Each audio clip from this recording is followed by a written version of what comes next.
Ziknei Kehuna. Yalla, on est presque 8h30.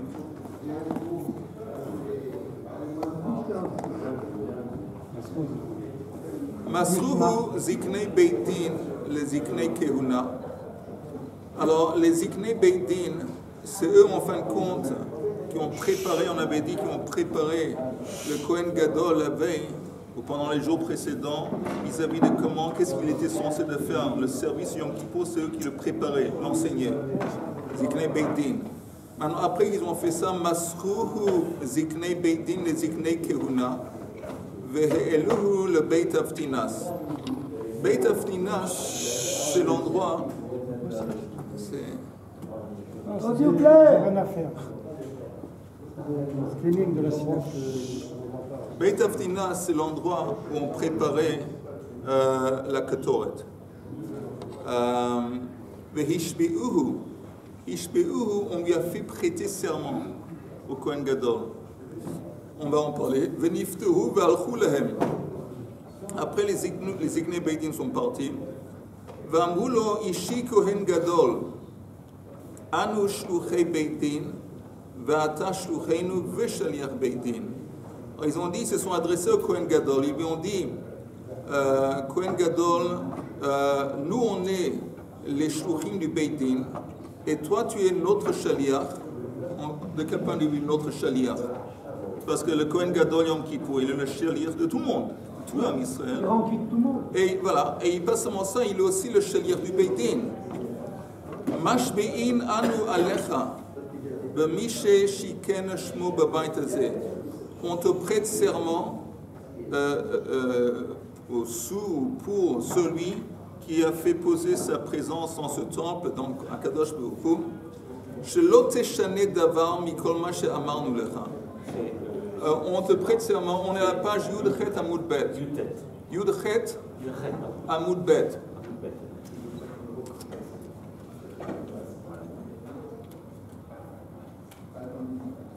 Et que tu ne vas rien changer. On va voir qu'est-ce que c'est rien changer, on va en parler. Et après qu'ils lui ont fait prêter serment, Hu poresh veboche, vehen porshin vebochin. Lui, après qu'il a prêté serment, il va de côté, il pleure. Et eux, les Ziknei Beit Din aussi, ils se mettent de côté, ils pleurent. On va voir pourquoi. Imaya Chacham Doresh. Alors maintenant, on parle du soir avant Yom Kippur, la nuit de Yom Kippur. Alors si c'était un Chacham, as Doresh, c'est quoi Doresh? Doresh Balacha. Il apprend la Lacha en profondeur. Ve'im lav, Talmidei Chachamim dorshim lefanav. Et s'il n'est pas à la hauteur, il y a des Talmidei Chachamim qui, pendant le soir, vont lui enseigner la Lacha, donner un cours de la Briout. Ve'im regil likrot, si il a l'habitude, likrot, quand on dit likrot, c'est normalement vis-à-vis de Tanakh. Alors s'il a l'habitude, il sait de lire des versets du Tanakh, alors qu'il lise. Ve'im lav korin lefanav. Et sinon, si à ce point il est ignorant, alors il y a d'autres qui vont lui lire du Tanakh. Et normalement, qu'est-ce qu'on lui lisait? Beyov, ou Be-Ezra, ou Be-Divrei Yamim. Ça, c'est les livres normalement qu'on lui lisait, du Tanakh. On va voir pourquoi. Zacharia ben Kebutal, Omer Pamim Harbe, Kariti lefanav Be-Daniel. Là, il y a un témoignage personnel de Zacharia ben Kebutal qui dit que moi, je me rappelle quand j'étais jeune, je lisais au Kohen Gadol des extraits de Daniel, ou Daniel en entier. Alors, pourquoi ces choses? Regardez le Rashi, à la fin. Rashi dit Beyov ou Be'ezra, She'en dvarim mamshichin et alev, parce que c'est des sujets qui attirent. C'est des sujets qui ne sont pas compliqués, c'est pas sec. C'est très compliqué. Alors, je sais pas. On dit que Yov, Ezra et même Daniel, et Daniel encore plus,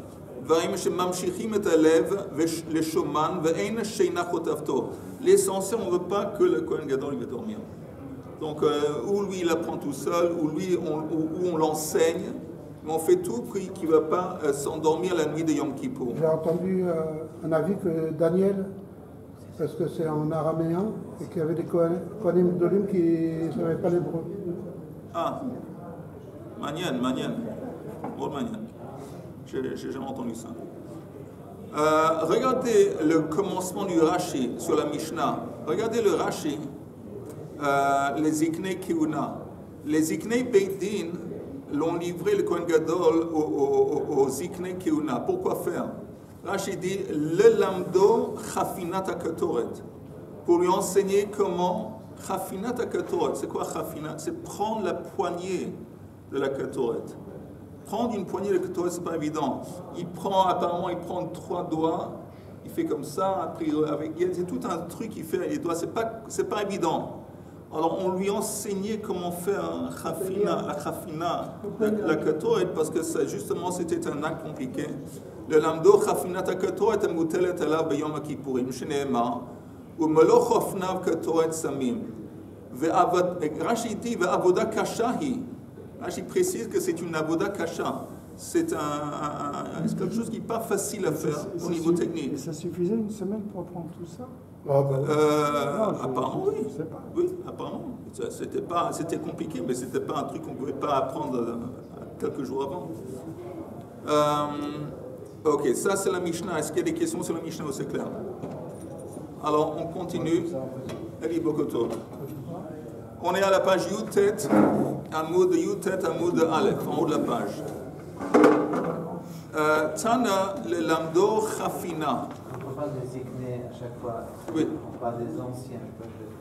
Oui, normalement c'est des anciens, mais ça peut être des gens qui ne sont pas nécessairement très vieux. Mais ils ont des connaissances, ils ont une chokhma. Un zaken zemishekana chokhma.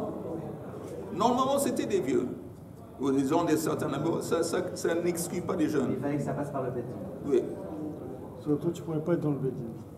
Non, moi. Tana, le lamdo chafina.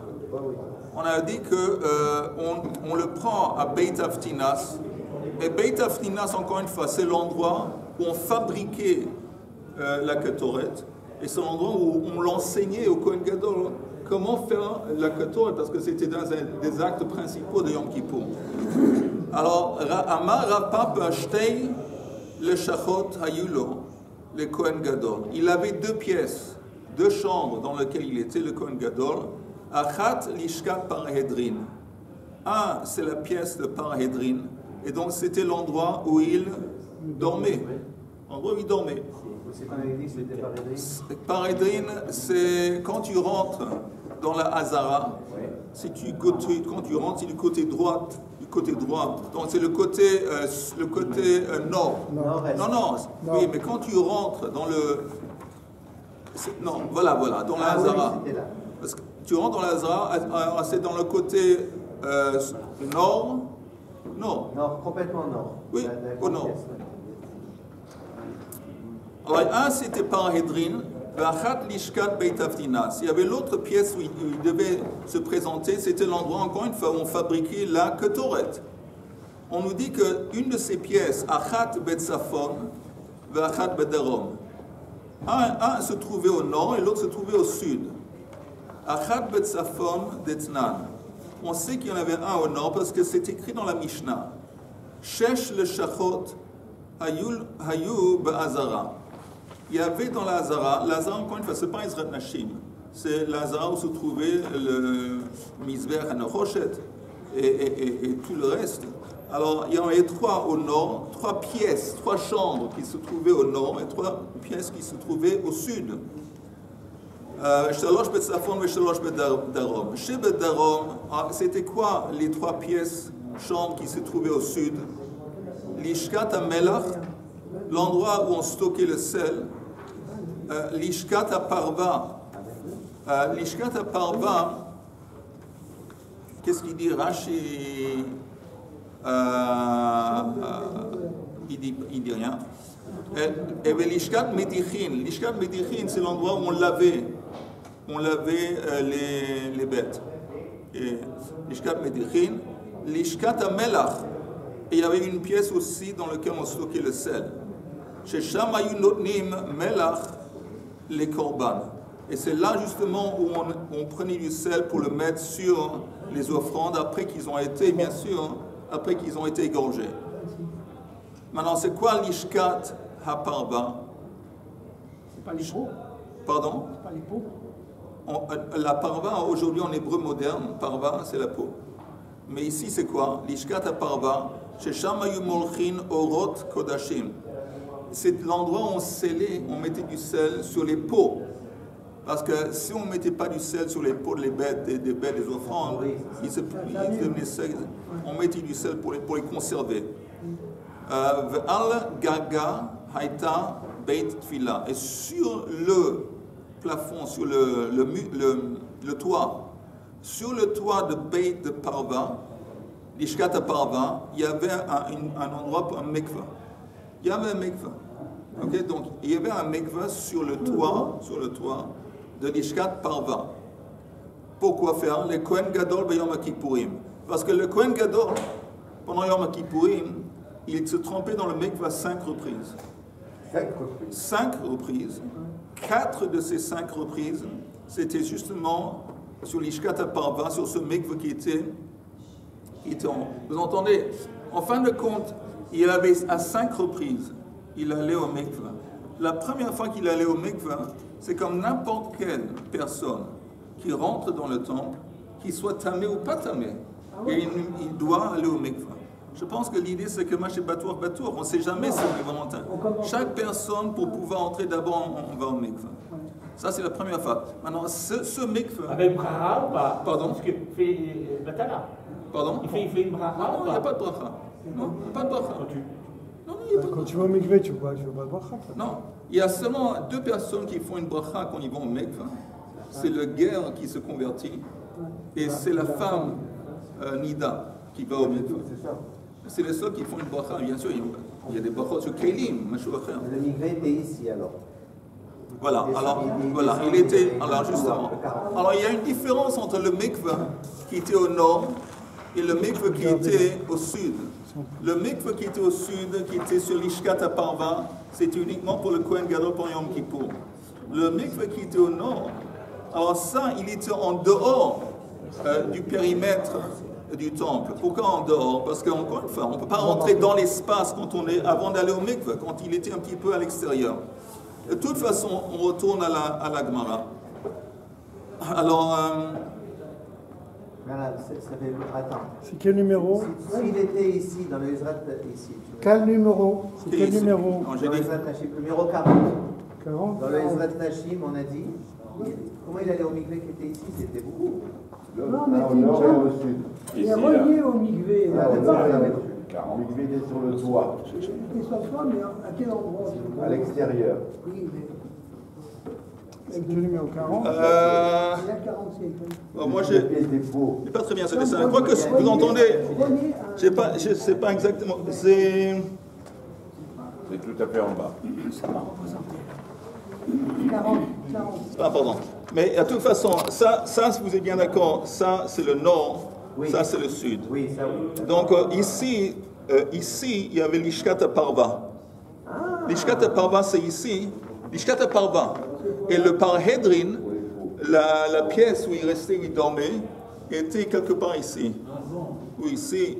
Mais c'était au nord, Mais c'est le sentir avec les bêtes à côté. Non, mais... Attends, chat, il y a marqué que c'est chat. Non, on ne parle pas de char, on parle du Parhedrin et de l'Ishkat Parva. C'est sur 43. Merci. Il y a un autre migré. Alors, c'est où le Lishkat Parva alors? Mais d'accord. Il y a le... C'est quel numéro? 43. 43. Ah, c'est là? La porte de l'eau. Ok. Encore une fois dans les mots. Comme il a dit que voilà, c'est juste 43. Encore une fois, je répète la 4e ligne dans la page, ok? דתננה, 6 לשכות היו בעזרה, 3 בצפון ו3 בדרום. שבדרום au sud, לשכת המלח, לשכת הפרווה, לשכת המדיחין. לשכת המלח, ששם היו נותנים מלח לקורבן. So on mettait le sel sur les offrandes. לשכת הפרווה, ששם היו מולחין אורות קודשים. C'est l'endroit où on mettait le sel sur les pots. ועל גגה הייתה בית תפילה, לכהן גדול ביום הכיפורים. לשכת המדיחין, c'est quoi לשכת המדיחין qui était au sud aussi? שם היו מדיחין קרבי קודשים, Et là-bas, après qu'on avait décortiqué, coupé, découpé l'offrande, on mettait aussi du sel sur les morceaux de l'offrande qu'on avait découpé. C'était l'ishkat amidichin. Ou misham, mesiba ola le gag beit parva. Et à côté, il y avait comme un escalier qui tourne en rond. C'est un escalier qui tourne comme ça. Colimaçon. Voilà, et on montait cet escalier pour accéder au toit où il y avait le mikveh. Le mikveh qui servait pour le Kohen Gadol pendant Yom Kippour. Ou misham mesiba ola le gag beit parva. Voilà. Maintenant, Shalosh chez Bet Safon, il y avait 3 chambres, en chambre dans le nord. Lishkat ha'etz, Lishkat ha'golan, Lishkat ha'gazit. Lishkat ha'etz, Amar Rabbi Eliezer ben Yaakov, Shacharti ma hayta meshameshet. Or, Rabbi Eliezer ben Yaakov, il dit, Lishkat ha'etz, je ne me rappelle pas exactement, ça servait à quoi, je ne sais pas. C'est au Mouvan Mela. Il y avait le bois pour.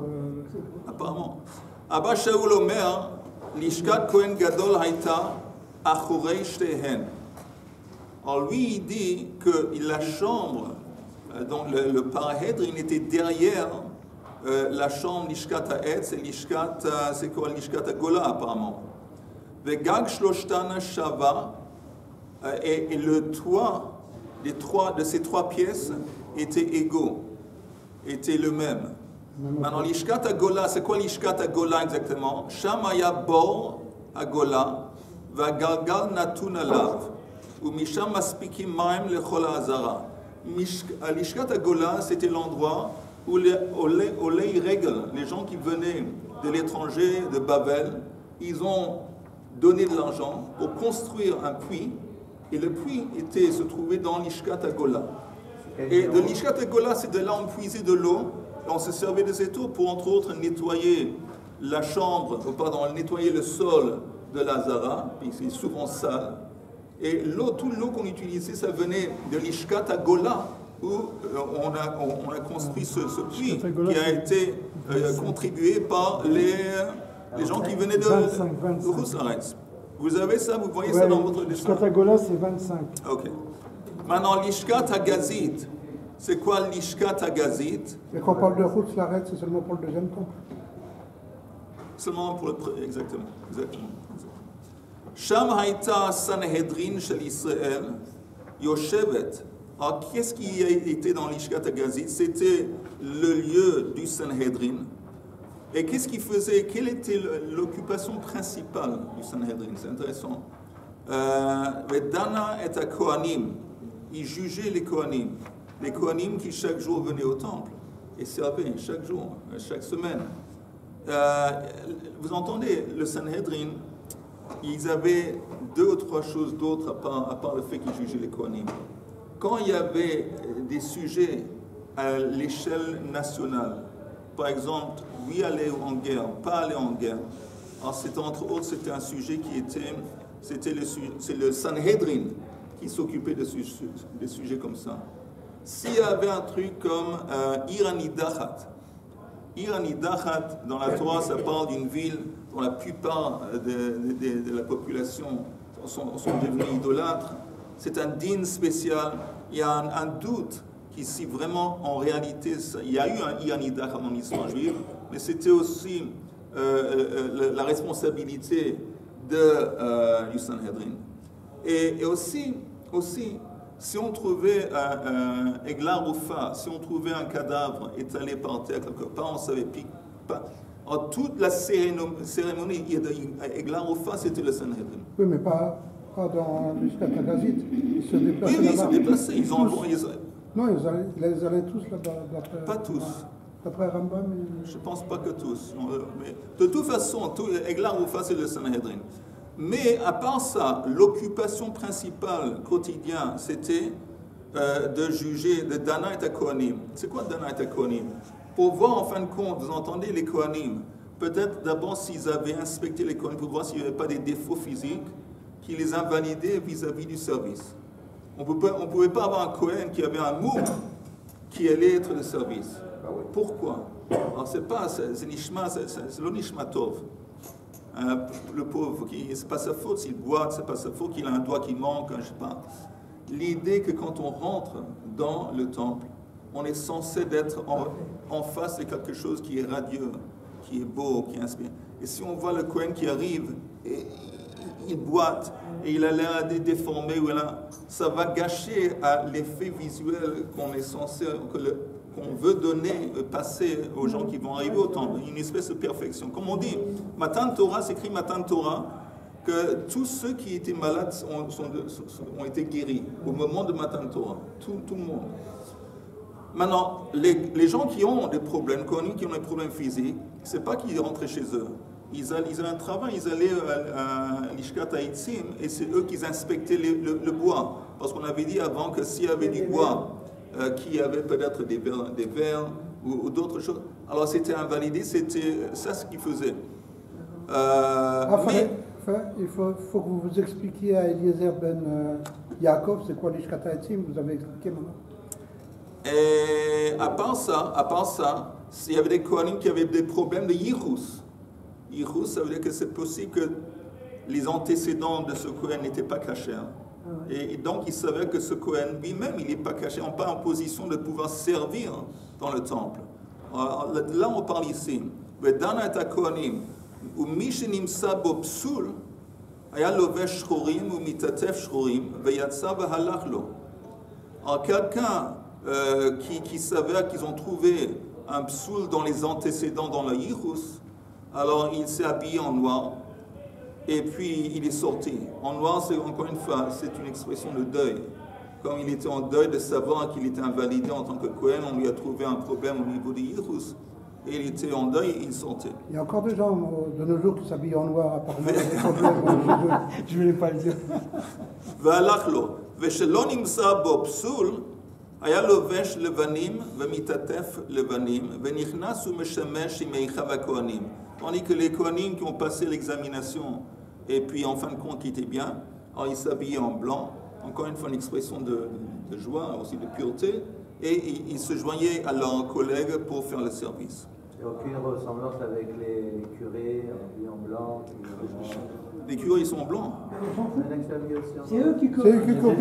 C'est copié. De toute façon, l'Ishkat est encore une fois, c'était une des pièces qui était au sud.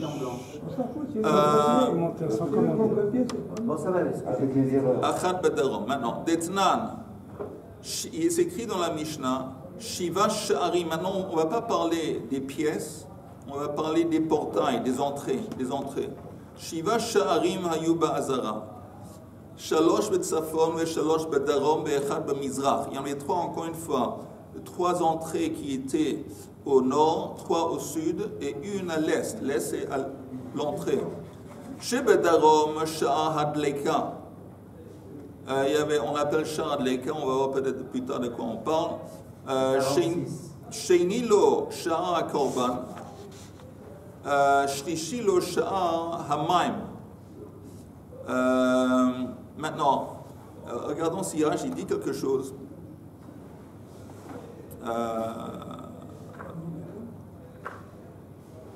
Sha'ar HaMaim, regardez le Rashi, et c'est plus en haut. Sha'ar Hadleka, Rashi dit, Sha'ar HaKorban, Lo yadati lama nikra shmam kach. Rashi aussi dit, je ne sais pas exactement pourquoi on les appelle comme ça. Sha'ar HaMaim, Shebo machnisim tzlochit shel maim shel nisuch bachag. Pourquoi on appelait ça l'entrée de l'eau? Parce qu'une fois par année, pendant Sukkot, on faisait rentrer de l'eau pour nisuch hamaim, et l'entrée, on faisait entrer l'eau par l'entrée Sha'ar HaMaim. C'est ce que Rachid dit, et on retourne à la Gemara.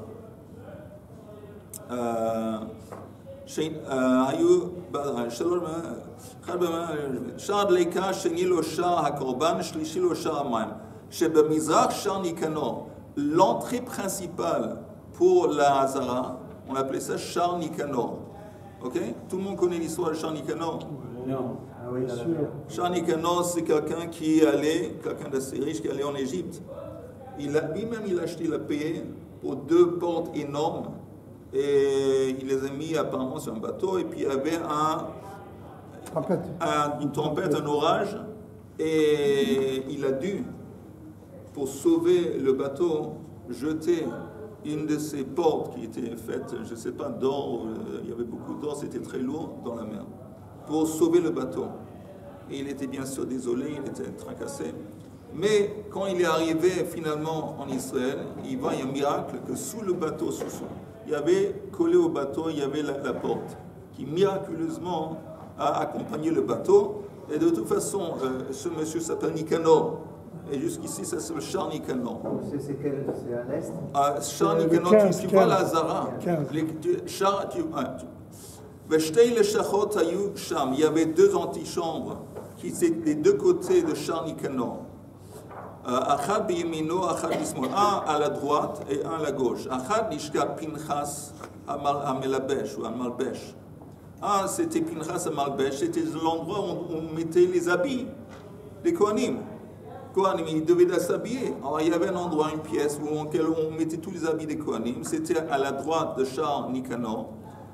Achad Lishkat Osei Chavitin. Maintenant, Char Chavitin, c'est quoi? Char Chavitin, c'est un korban qui est offert chaque jour par le Kohen Gadol.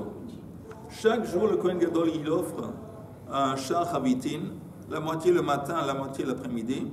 À part ça, chaque Kohen qui entame le service, qui n'a jamais auparavant servi dans le temple, c'est sa première, c'est-à-dire l'inauguration de son service, il apporte un Minchat Chavitin. Et donc, ces Chavitin étaient préparés dans cette chambre. Chez Bethsafon, maintenant les Sha'arim étaient au nord. Il y avait Sha'ar Nitzot, Binyan Arsad Raya Valiya Benuyalo Al-Gaba, Vesham Kohanim Shomrim Melemala Velevim Melemata. En haut de ce portail qu'on appelle Sha'ar Nitzot, il y avait une pièce. Et cette pièce servait d'un endroit de garde.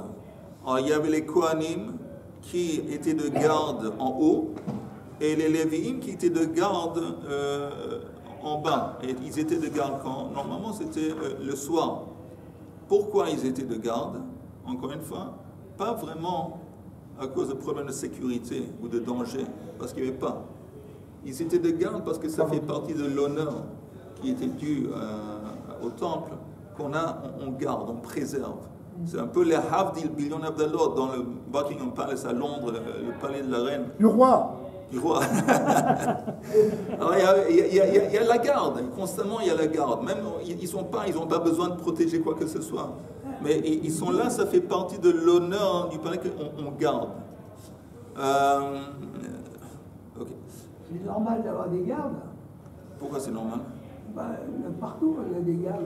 Pourquoi faire? Faut pas que les gens s'approchent, quoi. Non, je dis encore une fois, c'est pas à cause que les gens, parce qu'aujourd'hui c'est suffisant, ils ont des trucs électroniques, ils ont un ou deux policiers, ils n'ont pas besoin de tous ces gens avec le chapeau et qui sont en train de faire comme ça, ils n'ont pas besoin de ça.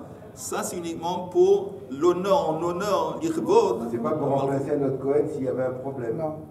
Non, ils étaient de garde, c'est écrit. J'ai trouvé Sha'ar Nitzot. C'est quoi Sha'ar Nitzot? Tu l'as pas trouvé? Non, moi j'ai les trucs de la musique. Alors moi j'ai pas le croquis devant moi, je peux pas vous aider. Vesham Kohanim Shomrim Lemela Levim Lemata. Vesheliflim. Et Sheliflim Heimeno, ça veut dire à l'extérieur, Achaïl. Achaïl, en fin de compte, c'est l'espace à l'extérieur du périmètre du temple. À l'extérieur. Sheni lo Sha'ar Korban, il y avait Sha'ar Korban par lequel je pense on faisait entrer les offrandes. Shlishi lo Sha'ar Beit HaMoked. On avait dit Sha'ar Beit HaMoked, on a dit Beit HaMoked, c'est l'endroit où il y avait le grand feu de bois, les 4 pièces autour. Voilà. Maintenant, Vetanya, Chamesh Tfilot V'asara Kiddushin Tovel Kohen Gadol U'Mekadesh Bo Beyom. Pendant Yom Kippour, il y avait 5 à 5 reprises, il allait au mikvah et il faisait 10 kiddushin. C'est quoi kiddushin? Mekadesh yadav veraglav, où il lavait ses mains et ses pieds.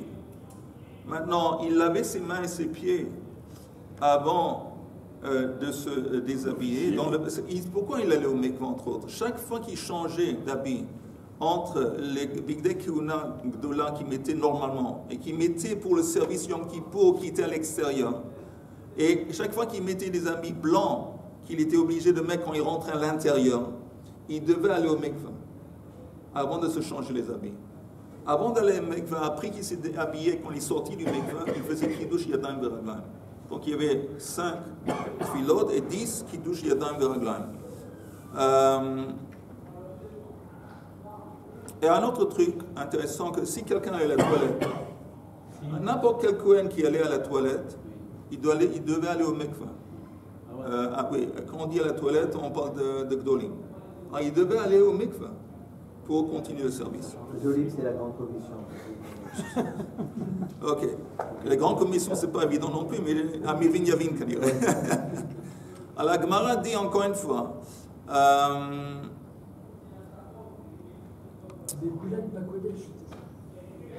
Ok.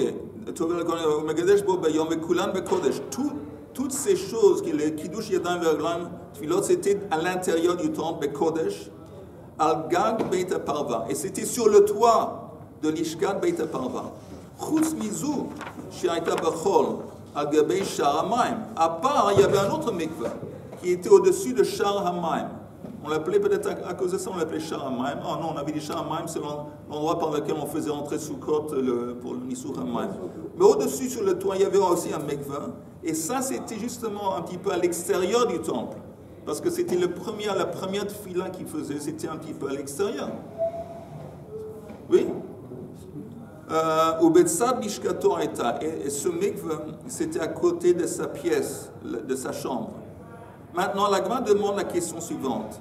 Velo yadana, je ne sais pas, il ishkat parahedrin betzafon, velishkat beit avtinas bedarom, ou l'ishkat beit avtinas betzafon, velishkat parahedrin bedarom. On sait qu'il y avait 2 pièces qu'il visitait constamment pendant les 7 jours avant Yom Kippour. D'abord, Parahedrin, c'est l'endroit où il habitait, où il dormait. À part ça, l'Ishkat Beit Avtinas, c'était l'endroit où on fabriquait la Ketoret et l'endroit où on l'enseignait comment faire cette rafina qui était compliquée. Et ils s'entraînaient pendant les 7 jours. Donc ils se livraient et il était de visite chaque jour, pendant les 7 jours précédents, à l'Ishkat Beit Avtinas. On sait qu'un était au nord et l'autre était au sud. On ne sait pas exactement qui était, lequel était où. Donc la Gemara dit au Mistabra, c'est logique de dire de l'Ishkat Parahedrin Bedarom, que l'endroit où il dormait, et ce n'est pas dans votre croquis. Dans notre croquis, Mishkat Parahedrin c'est au Tzafon. Mais la Gemara dit c'est logique de dire que c'est au sud. Pourquoi? Maïtama, au Makdim, qu'est-ce qui se passe le jour avant les journées, les 7 jours avant Yom Kippour? Comment il commençait sa journée? La Gemara dit, Makdim, quand il se levait tôt, il est allé à la toilette, après il allait au mikveh. Il allait après au nord pour apprendre, on faisait la ketoret, comment faire la ketoret. Pas comment fabriquer la ketoret, mais comment faire la chafina. Après, qu'est-ce qu'il faisait? Après, il rentrait dans le Beit HaMikdash, c'est-à-dire qu'il rentrait à l'intérieur du Eichal. Et il s'entraînait pendant la journée de faire le service qu'il était censé de faire. Toute la journée, bien sûr, à part une chose, il ne rentrait pas dans le Kodesh HaKodeshim. Mais quand il jetait, apparemment, il s'entraînait pour jeter le sang en face, la parochet, et sur le Mizbeach HaZahav, et faire la Ketoret. Maintenant, le Bahad Eipagne, le soir, avant le coucher du soleil, Madou Alei, on lui aspergeait avec Mei Khatat, on le purifiait. Vehadar Azil, qu'est-ce qu'il faisait? On avait dit que Beit Avtinas, Vehadar Azil le Darom, il allait au sud. Pourquoi au sud? Parce qu'au sud, il y avait encore une fois, il y avait l'Ishkat HaParva où il y avait le mikveh. Maintenant, vous entendez, Rabbi Akiva, lui, il a dit qu'une fois qu'on purifiait le Kohen Gadol, ça le rendait. Une fois qu'on jetait de l'eau dessus, il devait aller au mikveh. Et ça, c'est Rabbi Akiva. Rabbi Akiva dit que quand on lui jetait de l'eau dessus, c'est pas la halakha, mais ça le rendait impur. Et la Gemara n'est pas comme lui. Après qu'on le jetait Meichatat, il devait aller au mikveh. Azil le darom vetavil venayach, et comme ça. Et après, il allait dormir. Maintenant, vous entendez, Oui. On a dit que le Paredin était au sud. Pourquoi ça marche? Parce que si le Paredin était au sud, le mikvot aussi était au sud. On va en parler dans une minute. Maintenant, la Gemara dit, si tu me dis que sa pièce, l'endroit où il dormait, c'était au nord, alors, ça va aller comme ça. Son jour va commencer comme ça. Makdim kai ve'meisech raglav, il se lève, il va à la toilette. Vazil le darom, il va aller au sud, parce que là c'est sûr que c'est Beit Avdinas. Là c'est le mikvah. Vetavil. Vegamar chafina. Ve'atei le Beit Hamikdash. Ve'avid avoda kule yom. La hadepanya madu alei. Encore une fois, la fin de la journée, on lui jetait mei chatat. Il va encore une fois devoir aller au sud, et après il va devoir aller au nord, encore une fois. Il va dormir. Maintenant, vous entendez, écoutez. Si le Paredrin, il est au nord, et au sud, il y a Beit Avtinas, il ne peut pas, quand il se lève, traverser la cour, aller directement à Beit Avtinas. Pourquoi? Que quand il se lève, il doit faire comme n'importe quelle personne qui veut rentrer dans le Beit Hamikdash, il doit aller au mikvah. Il ne peut pas rentrer directement et traverser la cour. Il doit sortir de l'autre côté de la chambre. Et il va à l'extérieur du temple, il fait le tour. Il va juste au mikvah, il rentre au mikvah, après il va à Beit Avtinas. Maintenant, si c'est comme ça à la fin de la journée, on dit à la fin de la journée, qu'est-ce qu'il fait? Il doit encore une fois aller au mikvah. Il va au mikvah, encore une fois, il doit refaire le tour à l'extérieur du temple pour retourner à sa chambre. On dit tout ça, c'est casse-tête. Ça va le fatiguer, le pauvre. Tout c'est chaque fois. Tandis que si tu me dis que la chambre de Paredrin n'était pas au nord, c'était au sud. Au sud, c'était à côté du mikvah. Alors là, il n'y a pas de problème. Il ne doit pas faire tout le tour à 2 reprises. Il sort, il fait un tout petit tour de quelques mètres, il va au mikvah, et à la fin de la journée aussi, quand il va au mikvah, encore une fois, il sort 2-3 mètres de quelque part, il rentre dans sa chambre. Donc c'est beaucoup plus, comme on dit, beaucoup plus facile pour le Kohen Gadol de faire en sorte que sa chambre, la chambre où il habite, c'est Paredrin, qui est au sud et pas au nord. Ça, c'est ce que la Gemara est en train de dire. Et dans 2 minutes, on finit. Et écoutez bien. Alors la Gemara dit...